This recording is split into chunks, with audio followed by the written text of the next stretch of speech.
என்ன பேசிட்டு இருக்கா? எங்க எனக்கு மீன் சாப்பிடணும் போல இருக்கு, வாங்கிட்டு வரீங்களா? சரிம்மா, வாங்கிட்டு வந்துடுறேன். இப்படிதான் என் பையனோட காசெல்லாம் செலவு பண்ணிட்டு இருக்காளா?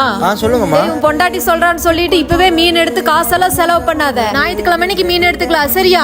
சரிம்மா. என்னங்க வெறும் கையோட வந்திருக்கீங்க? இல்லம்மா, அம்மா வாங்க வேண்டாம்னு சொல்லிட்டாங்க.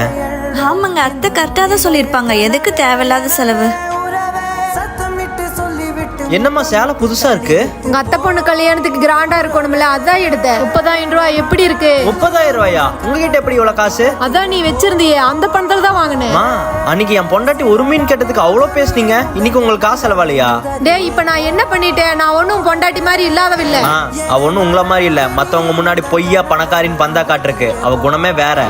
எங்க அத்தைக்கு சேர்த்து வாங்கிருங்க, அவங்களுக்கு மீன்னா ரொம்ப பிடிக்கும். இந்த 30,000 ரூபாய்க்கு என் பொண்டாட்டிக்கு சேர்த்து சேலை வாங்கியிருந்தீங்கன்னா பெருமைப்பட்டிருப்பேன். நான் என் பொண்டாட்டிக்கு வாங்கி கொடுக்க தெரியாம இல்ல, அவங்களை எப்பவுமே பிரிச்சு பார்த்தது இல்ல. ஆனா நீங்க